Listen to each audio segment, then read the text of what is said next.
Welcome to the interviewer. Isang karangalan, Tito Boy. Natutuwa ako dahil matagal tayong hindi nagkita at maraming salamat sa maraming bagay. Yes. Naalala kong ginagawa namin ng Aquino na Bunda Tonight. If I remember correctly, natulungan mo kami doon. Because tama ang recollection mo. Now that I'm thinking about it, Laila De Lima was our first guest, but we had to do a run-through. Di ba? Kasi pilot episode. And you no? very kindly came over to the show. Yes, and remember ko po si Miss Chris Aquino, sabi niya, you're so witty, I like you. Sabi niya sa akin. So thank you for that. Dinala mo akong muli sa pagkakataong yun. Claire, if you were a flower, what are you? Rose, Bakit? matinik. Sabi nga nila, napakaganda, pero di ba, it can be dangerous because of the thorns. How dangerous are you? Kapag ka ang kalaban ko ay matinik din, dapat mas matinik ako. Sunrise or sunset? Sunrise, Your favorite color? yellow. Buhay eh.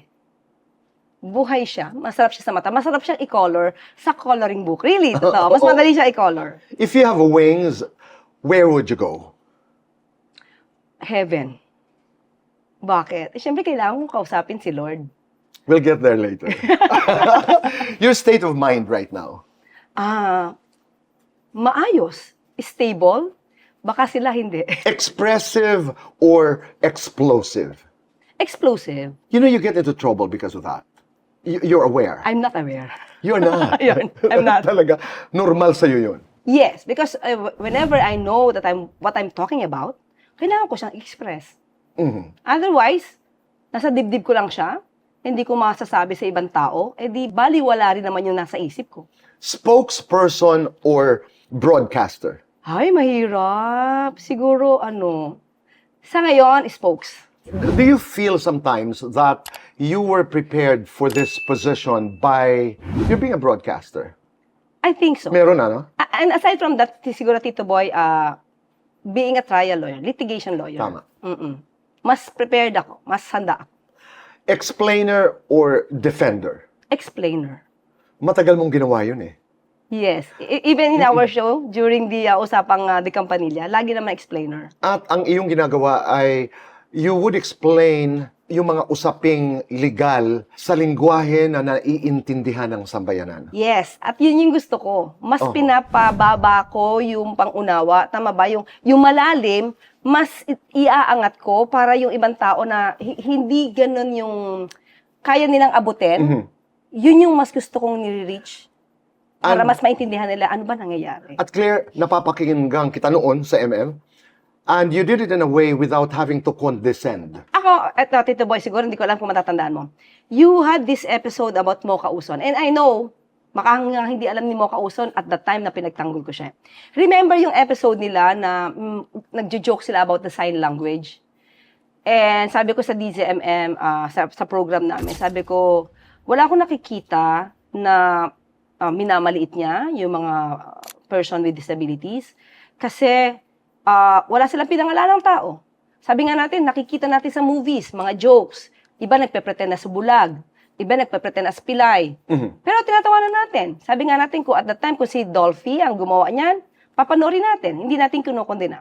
So, yun yun. And then, when you heard that, you called up yung DCMM and sabi mo, i-guess natin si Atty. Clinton. Naalala ko yun. Oo. How far would you go to defend the president? As long as we will be telling the truth. Hindi naman ako pwede magtanggol kung may ililihim tayo na mali. So, as long na alam ko ang ginagawa ng Pangulo ay tama, ipagtatanggol ko. Hypothetical. Alam mo na hindi na tama. Would you still stand by the president? I will tell him. That's not correct. That's wrong. Let's make an action on that. Do you have that kind of a relationship? Nasasabihan ko po ang Pangulo.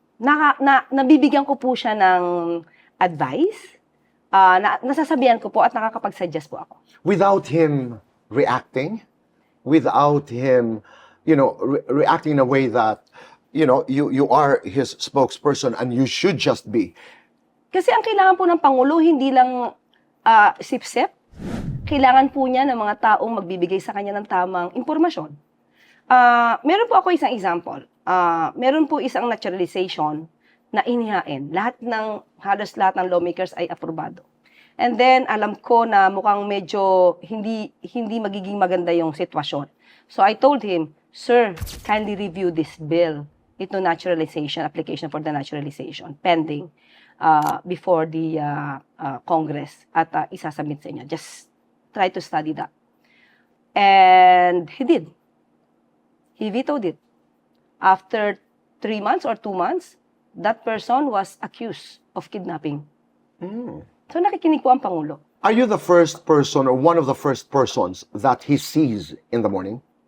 Hindi po kailangan magkita po kami. Talaga hindi? Yes, hindi po. Minsan po nagte-text po ako sa kanya, ibinibigay ko sa kanya yung information, and minsan tatawag po siya. Okay. Ganun po. So pag when you do your gaggle, as it is called in the US, yung press briefings mo, kaya pala sinasabi mo, ito ang aking alam, ito ang stand ng presidente. Yes. Opo.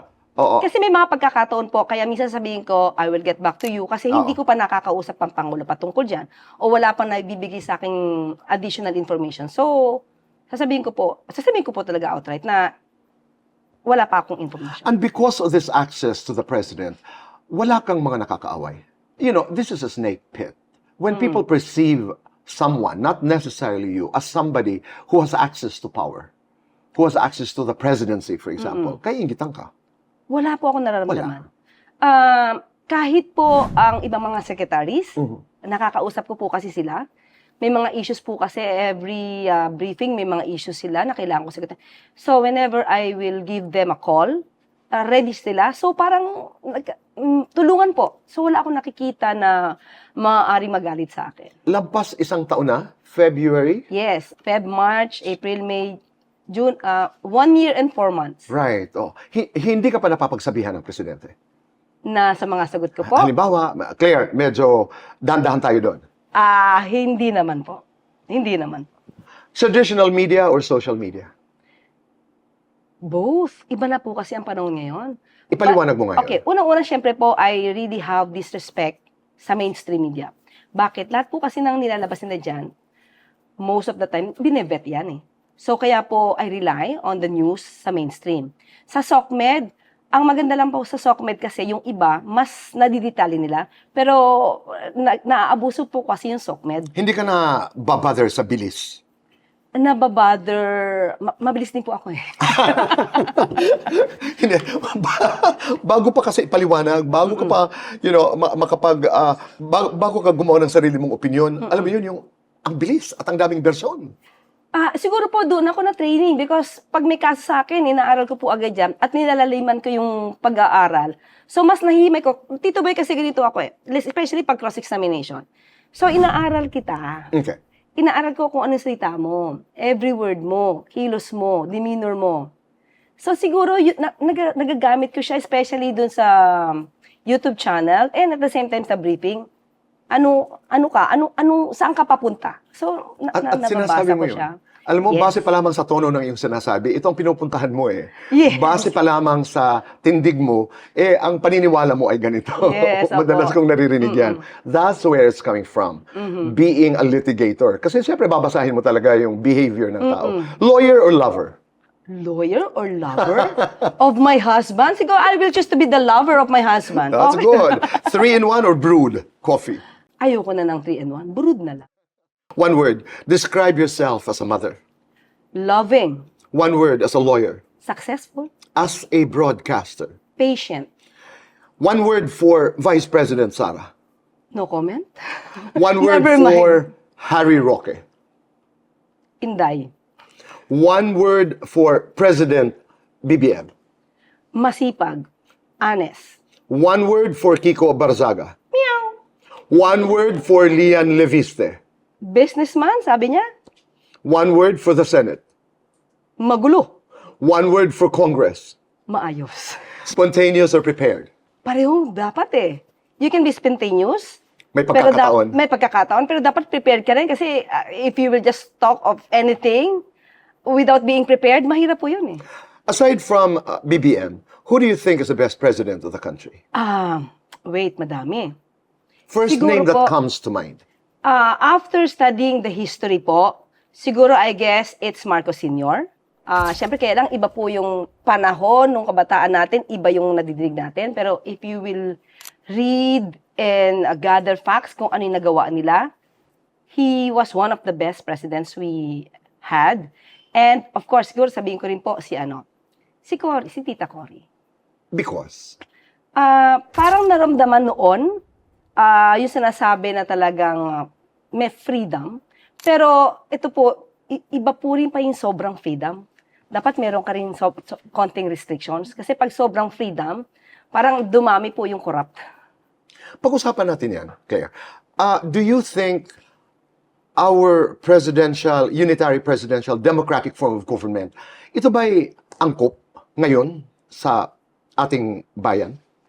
I think so. Tama naman po na democratic, we have a democratic system. But the problem is we are choosing leaders which are not fitted to the positions. That's the problem eh. Kung pipili lang po tayo ng maayos na leader, hindi naman problema yung sistema ng gobyerno eh.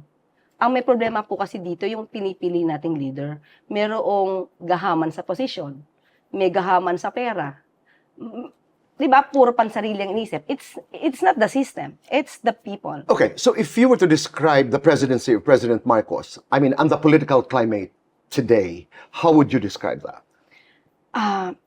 Mas mahirap ngayon Dahil? because maraming nagpapaka-political strategies na hindi naman, maraming nagpapaka-political analyst na hindi naman, maraming nagpapaka-lawyer na hindi naman lawyer. But isn't that the function of democracy? Everybody has a voice. It is messy. It is chaotic. Kasi pwede lahat. Yes, pwede po yun. But we should avoid fake news. What's the problem what we are dealing with right Today. now, no? We are dealing about fake news, spread, no? The spread of fake news that affects the economy, the government. So, lahat po ito nakaka-apekto. So pagdating sa fake news, meron bang programa ang PCO? Meron po. Meron. Meron po. Sa ngayon po ay kapag ka po merong kaming nakikita talaga na viral, na talagang fake news na nakaka-apekto po sa gobyerno, we file cases po. And the last one was, in the context of fake news, na pinagtuunan talaga ng palasyo. Dahil naka-apekto sa maraming tao, Yung pong fake news about the health of the president. you filed a case. The PCO po. At the PCO, Yes. filed the case. Nasaan ang kasong ito? Nasa DOJ. So pag pinag-uusapan natin ang kalusugan ng presidente, kumusta siya? Maayos po.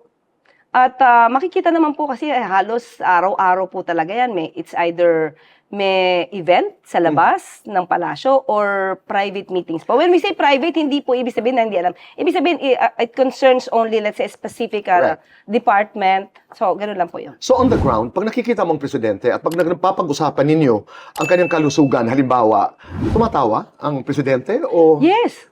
The first time po na-concern po kami kasi talaga sumakit po yung kanyang tiyan. So, at the time ako, hindi ko pa alam ano yung diagnosis. So, sabi namin, sir, baka pwede niyo sabihin, sumakit yung tiyan niyo. Totoo naman pala. So, no, we should tell that I have this diverticulitis.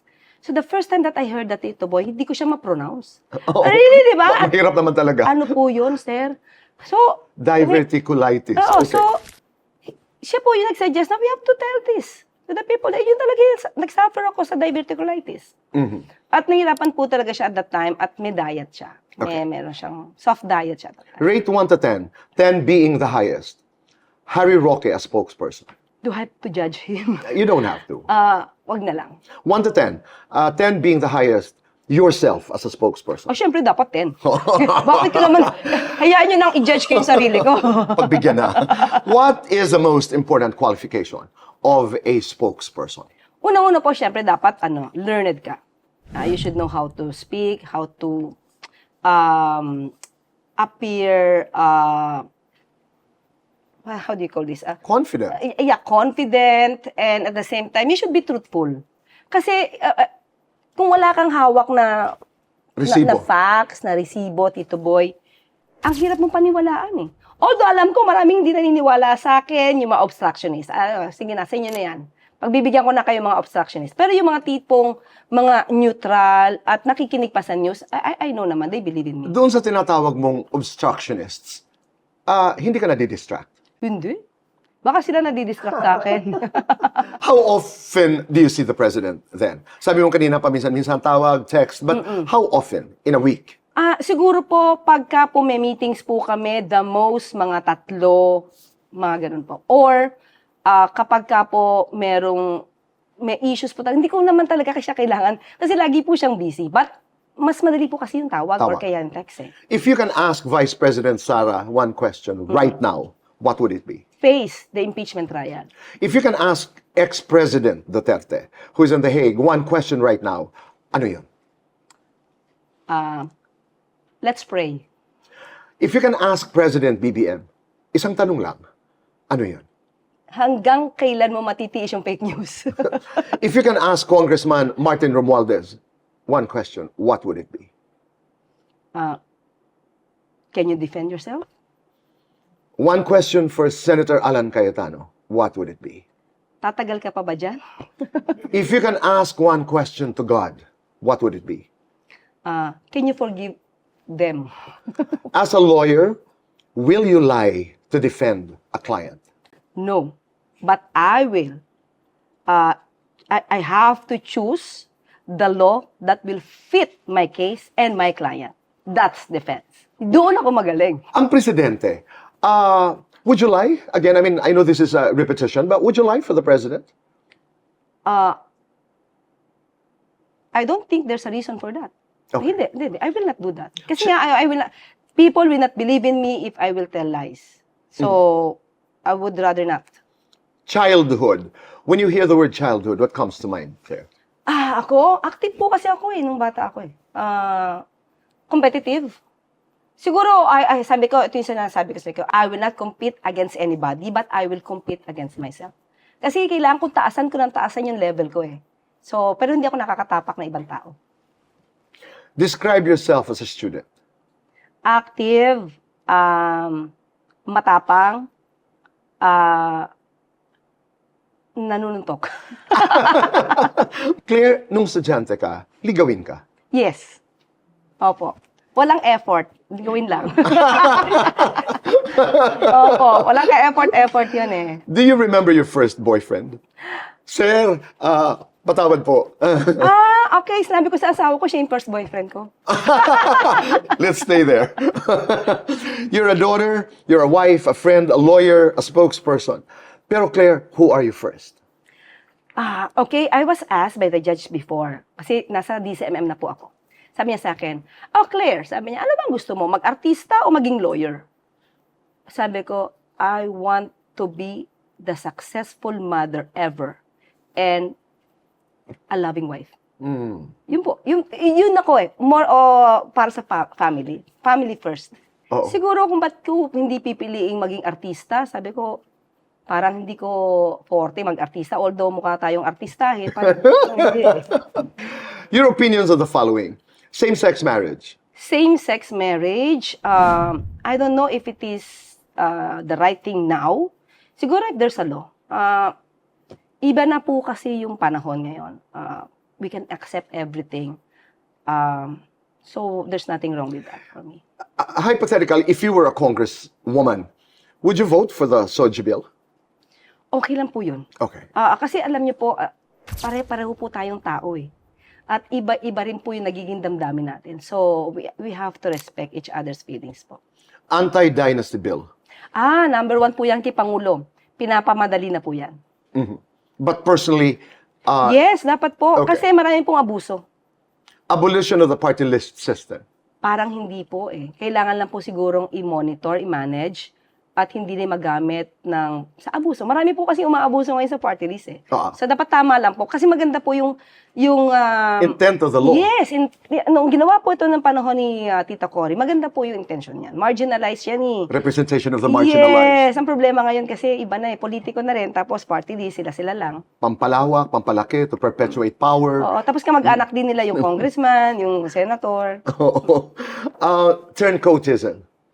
Ngayon, itong partido, bukas, itong partido, ito, next. Dapat hindi eh. Oo. Sana hindi. Sana two-party system tayo. Sana. Divorce. Divorce, it depends, Tito Boy. Kasi I have read this version of Congressman Ed Lagman.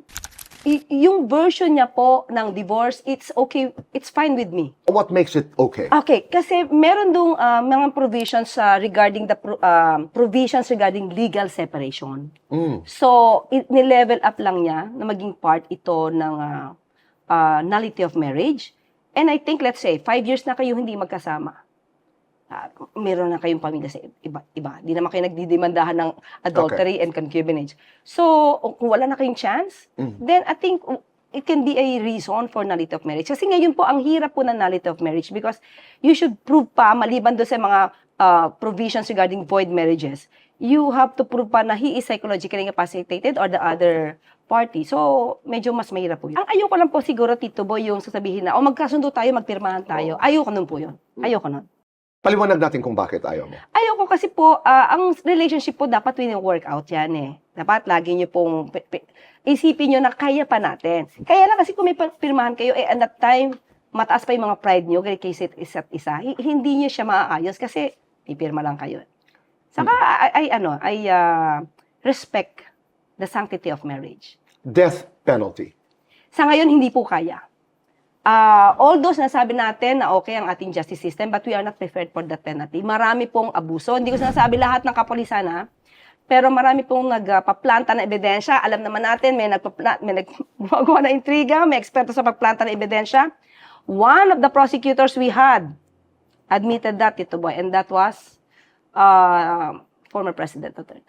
He admitted that he planted evidence. So kung pinilanta ka ng evidence, tapos death penalty yan, paano? Decriminalization of libel. Ayoko. Gusto ko nandyan pa rin yung it's a criminal case pa rin. There should be a criminal liability for libel. Otherwise, kasi maaabuso talaga siya, Tito Boy. Lowering the age of criminal responsibility. Tingin ko, Tito Boy, it should be at least 12 years old. Kasi iba po yung discernment ng kabataan niya. Hindi siya tulad nung mga panahon before. Mas advanced. Sa mundo ng politika, kanina kasi you mentioned this, if you can bring someone to heaven, sa langit, sino ang dadalhin mo sa langit? Siyempre, isang tao lang muna, Siguro si Pangulong Marcos Jr. Ilabas natin si Pangulo. Hindi mo ilabas natin sa Pangulo ang Malacanang. I mean, a politician. Okay. Si VP Sara. Sa langit? Sa langit. Okay. Para makausap niya si Lord. Sa mundo ng politika, kung may madadala ka naman sa impyerno, sino? Si VP Sara din. Bakit? Kasi sabi niya siya yung magiging presidente sa hell. Okay. Claire, si Pangulong Marcos ba at si Speaker Martin Romualdez ay magkaibigan pa rin? Hindi ko po siya nakikita. Really. Never. Ang huli kong kita kay Speaker, yung unang-unang kasama ako sa ASEAN, sa Kuala Lumpur. At ako po, personally, di ko rin sila nakita nag-usap. Pero syempre, baka nag-usap sila. But for me, I cannot see na nag-usap sila. At ayaw mo ng categorical answer dahil hindi Hindi mo ko alam. nakita eh. Oo. Opo. Although, kasama po siya sa trip, pero kung nag-usap sila, hindi ko nakita. Did you comment? I'm sorry, I might have missed this. Did you comment on former Speaker Romualdez's statement? Yung may kinalaman kay Zaldico the day after, you know, he had a statement. Yes. Was there a reaction from Yes. the palace? No. For me lang, personally. Oo. In my vlog. Okay. Ako ang sabi ko sa kanya, pag mainit kasi yung ulo mo, kung ano-ano nasasabi mo. So, kung ako yung lawyer niyan, kung ako Okay. po yung lawyer, sabi ko, kumbaga patahimikin mo na kita, gawa ka ng statement mo, yung naaayon sa damdamin mo. 'Di ba? Kasi para po compose ka, alam mo yung sinasabi mo, mahirap paglit ka eh. Minsan, nasasabi mo, it's either mali, exage. Palagay mo, Claire, ano ang mali na nasabi niya doon? Wala naman po ako sinasabi No, may mali siya. yeah. Kasi sabi ko lang po na mas maganda na pag ikaw yung nagsalita, dapat compose ka. Kung naalala ko ng tama, ay ipinaliwanag niya ang budget process. Isa sa mga sinabi niya ay ang implementation ng budget, hindi naman kami ang nagre-release sa Kongreso. Ehekutibo yon. That's the executive's job. And some people were saying, that was indirectly saying na, I mean, look at Malacanang, not us. Kung tama ang aking reading. Hindi ganoon ang pagkakatingin ko. Hindi. He just explained the process ng budget, sinong gagawa, at sino yung magre-release. So, kung ehekutibo to, That's the truth. Wala naman siyang mali po dun. Mhm. So, pero kung bibigyan to ng implication na merong kasalanan ang ehekutibo, dapat yun ang patunayan. Ang sinasabi ng mga kritiko nila ay pasaring sa presidente ang ilang bahagi ng kanyang statement. I don't think so. Okay. Kasi sa ehekutibo, Tito Boy, hindi lang presidente ang ehekutibo. Kasama ang DPWH yan. Ang DBM. Ang DBM. So kung sinasabi nila na merong anomalya, hindi po ba nagpapaimbestiga? At marami na nga po nasangkot from the DPWH. Given the chance, would you run for the Senate or Congress? Ay, Tito Boy, wala po sa isip ko. Wala. Wala. Hindi ko pa siya nakikita. An- Sa akin, bolang kristal. Hindi ko nakita. And watching the president do what he does, of course hypothetical. Would you want to be president of this country? Tito Boy, hindi ko alam. Hindi ko masabi. Wala. Artista na lang para i-manage kita. Mahirap po. Alam niyo po, Tito Boy, ito sa mga hindi nakakaalam. Sis, napasok ako dito. Kasi pag wala ka sa loob, Tito Boy, always ka judgmental. Pero napasok ako dito, yung mga ibinibintang kay Pangulo na hindi nagtatrabaho, tamad, hindi po totoo yun. Hindi po totoo yun dahil sa schedule po ng Pangulo, minsan umaga, let's say, nasa Manila. Tapos susunod dyan, mga alas 10, may meeting na po yan, sunod-sunod po yan. So, yung paninira po siya sa Pangulo. So sabi ko, ako pala, minsan magiging judgmental ako, di ko pala nakikita na yung Pangulo, kasi kailan lang po ako napasok, 2025. So di ko alam na ganito pala siya kasipag at ganito siya kabait. Hindi siya nagagalit. Pero gusto ko ganito, bakit ganyan? Hindi, you do this, wala tayong pakialam kung ibabash tayo, basta kung ano yung legal, kung ano yung sasabi ng batas, at kaya natin, ibaba ang presyo ng bigas. Ganun po siya. Isang kritisismo laban sa presidente na ikinapikon niyo. Ako, Tito Boy, nung wala pa ako sa palasyo, wala pa po ako, hindi pa ako para press officer. Ang ikinainis ko, yung sinasabing gumagamit ng illegal drugs. Ako personally, Tito Boy, kasi, sa akin, as a lawyer, siguro pumapasok yung pagiging lawyer ko. If that is true, show the evidence. Tapos lahat na nag-content niyan, sa YouTube channel ko, parang kino-cross-examine ko. So sabi ko, ba't mo nasabi ito? Although syempre hindi naman sila sasagot. Pero doon sa viewers ko, ba't niya sinabi ito? O nasaan na ngayon? Alam mo yun, lagi kong china-challenge yung mga ibang vloggers. Sa isip ko, bakit mo nasabi ito? Dapat ipakita mo to. So hanggat wala ka napapakita sa aking ebidensya, di ako maniniwala sa'yo. Diba? Let's say, maleta. O sige, anong laman ng maleta? Napakita mo ba laman ng maleta? O, dinala mo kanino? O, may resibo ka ba? Tinanggap niya ba? Anong maletang klase? Yun yung mga Tito Boy Ang daming pwedeng gawing intriga. Tapos, walang ebidensya. Yun yung alarming today. Kasi lahat ng paninira, lalo na kung official yung sinisiraan mo, Tito Boy, hindi lang official ang tinitira mo. Ekonomiya ng bansa. Na hindi nila napapansin. But I think, yan naman talaga ang gusto ng mga obstructionists. Sirain lahat para pag naapektuhan ng ekonomiya, Tito Boy, ang isisisi naman nila sa Pangulo. Yun ang gusto ng mga obstructionists. Okay. What kind of a wife are you? Sweet or spicy? Ay! Sweet ako, Tito Boy. Sweet ako talaga. Alam mo yan, di ba? Ugly truth or beautiful lie?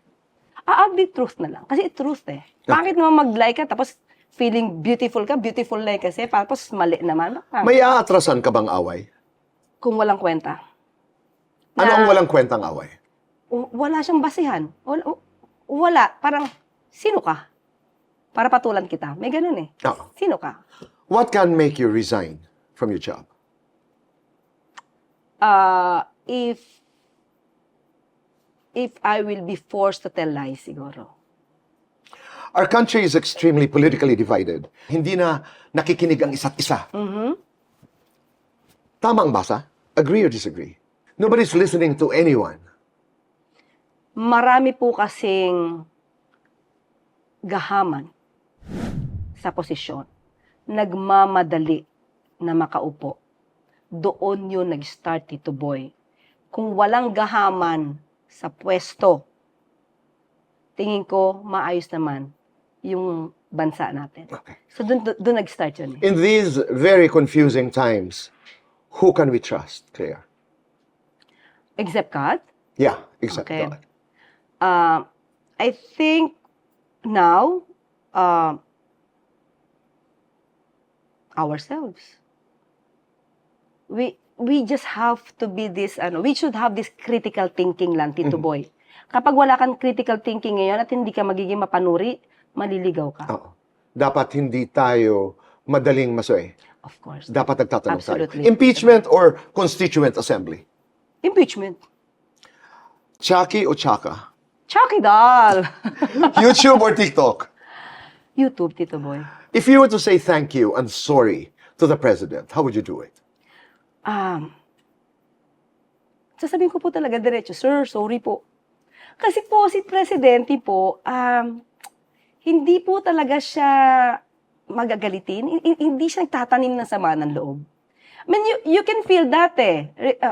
Pagdating sa kanyang kapatid, kahit ano yata sabihin sa kanya, sasabihin niya sa akin, Claire, hayaan mo na.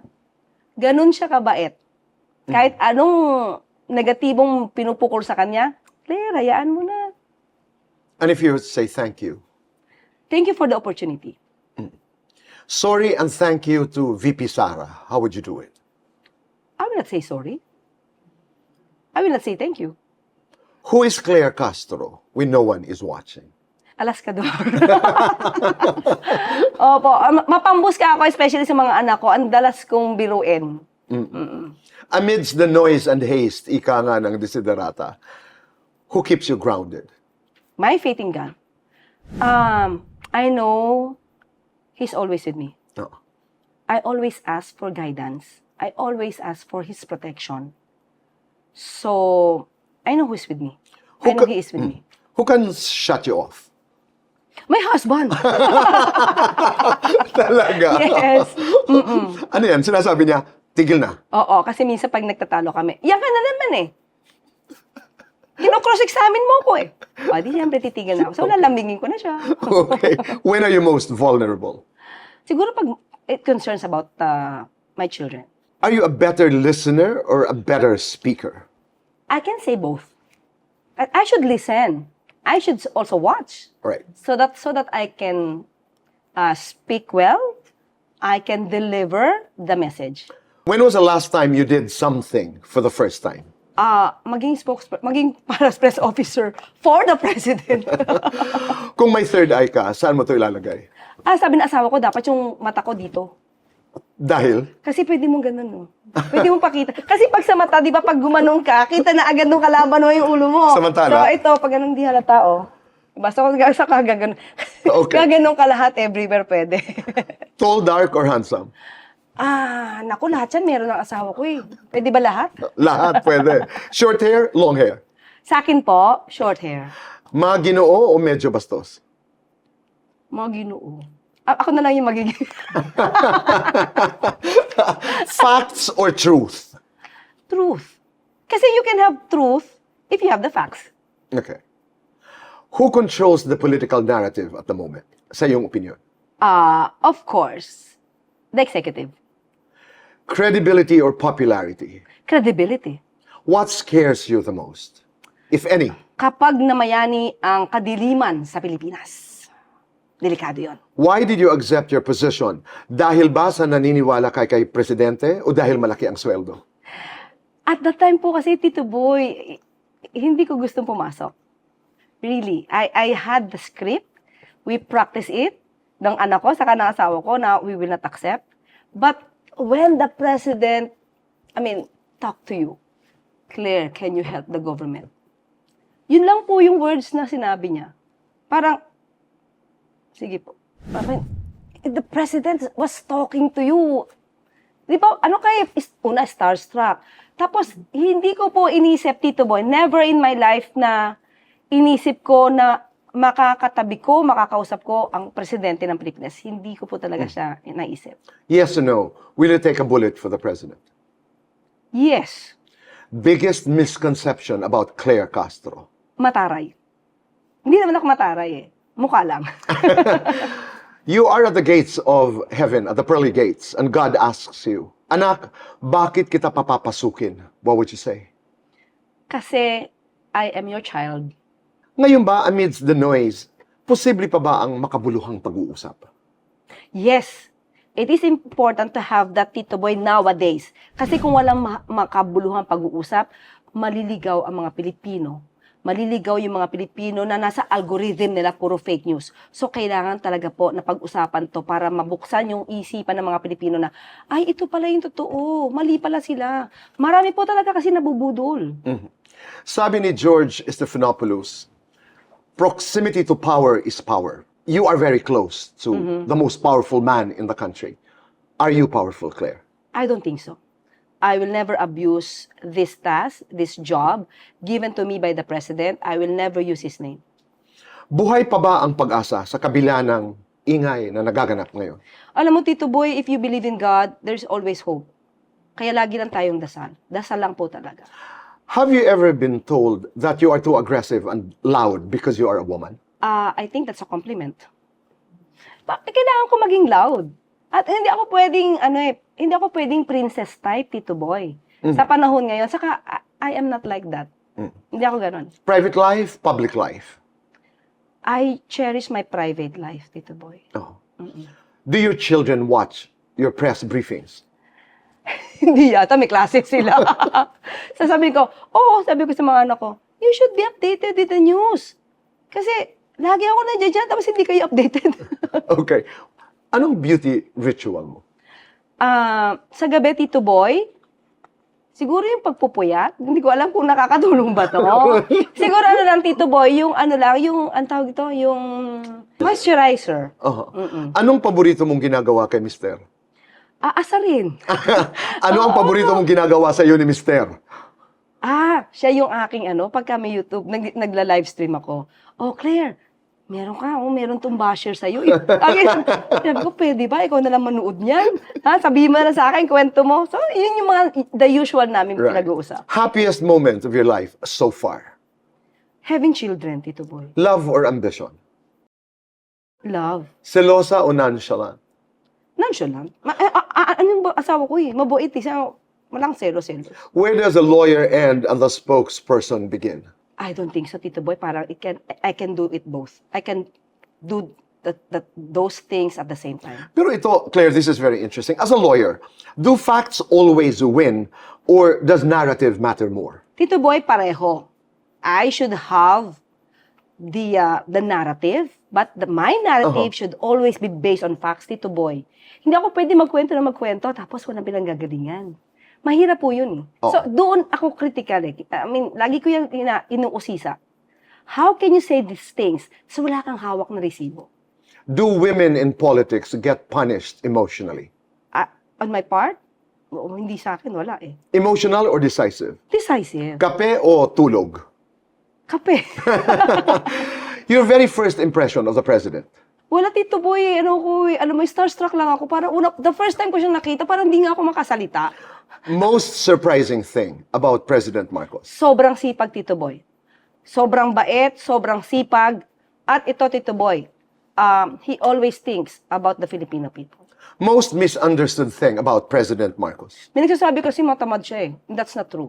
Sa lahat ng ginagawa mo ngayon, sa palagay mo lang, Claire, mapupunta ka ba sa langit o impyerno? Sa langit. Sa langit! Truth Commission or Independent Commission for Infrastructure? Okay, Independent Commission, Tito Boy. Kasi if you're independent, you will not be influenced. So, the truth will come out. Pot of roses or pot of gold? Gold. But you know that story. You know, we heard that story. I read that story. Hindi, Tito Boy. Kung saan binigyan ka ng pot of roses, Mister? Mali? Meron. Meron. Naalala mo? Yes, kasi sabi ng asawa ko ganito. Claire. Naniligaw pa na siya. Sabi niya, ganito, Claire. Bigyan kita ng isang pasong rose. Alagaan mo yan. Buhayin mo yan. Para every year, hindi na kita bibili ng rose. Pero wala nang supply ng rose. Ganun siya, Tito Boy. Yung palang intensyon. Yun yung intention, makatipid. Most used app on your phone? Tito Boy, YouTube Ano ang kanta ng buhay mo ngayon? I will survive. Tatlong bagay na nasa bag mo lagi. Cellphone, wallet, lipstick. Legacy or impact? Legacy. Ganda o galing? Galing, Tito Boy. Kasi pag magaling ka, gaganda ka. Agree. If you could meet one Filipino historical figure, Sino ito? Si Jose Rizal. Bakit? Kasi Tito Boy, nung nabasa ko yung No Limit Tangere and Elfie Lee, I definitely, he was so amazing pala during his time na hindi, ngayon hindi ko alam yung mga kababayan natin, mga estudyante natin kung na-appreciate pa ba nila si Rizal. Pero kapag po kami nagkakaroon kasi nagdi-discuss po ako doon sa maging mapanuri sa mga estudyante ngayon, na-appreciate ko si Rizal kasi dinadala niya tayo sa nakaraan, na up to now, nakikita natin kung gaano pala sila kahirap noon at papaano nila pinaglaban yung freedom ng mga Pilipino, na minsan pag nababasa ko yun, parang naiiyak ako kasi bakit yung mga ibang Pilipino ngayon gahaman sa pwesto? Kung magkakaroon ka ng superpower na maging invisible for one day, sino ang mamanmanan? Isang araw lang. Si VP Sara. Bakit? Para malaman ko kung saan niya hinuhugot yung mga fake news niya. Kung may natitira na lang na one phone call ka, sino ang tatawagan mo? Asawa po. At anong sasabihin mo sa kanya? Mahal mo pa ba ako? Ganun ka kalambing. Oo, nagbibilang talaga kami lagi. Oh. Since we're talking about your husband, is that lights on or lights off? Whatever. Is that sex or chocolates? Hindi ako mahilig sa chocolates eh. Safe answer pa yun, Tito Boy. Hindi talaga ako mahilig sa chocolates. Kanino ka tumatakbo kapag napapagod ka? Sino ang iyong pahinga? Si Lord talaga. I mean, may time na, let's say, hindi ako makatulog, Tito Boy. Wala pa ako sa palasyo, as a lawyer. Hindi ako makatulog sa isang case because it's my own case. It's about property, worth millions to. Sabi ko, Lord, kasi ako yung mahawak eh. Lord, hindi ako makatulog. Bahala ka na. If, just give me the opportunity to fight for this case, then ikaw nang bahala kung anong result. Kung matatalo ako, o mananalo ako, it's up to you. Ayoko na tong isipin. Doon ako na-relax, Tito Boy.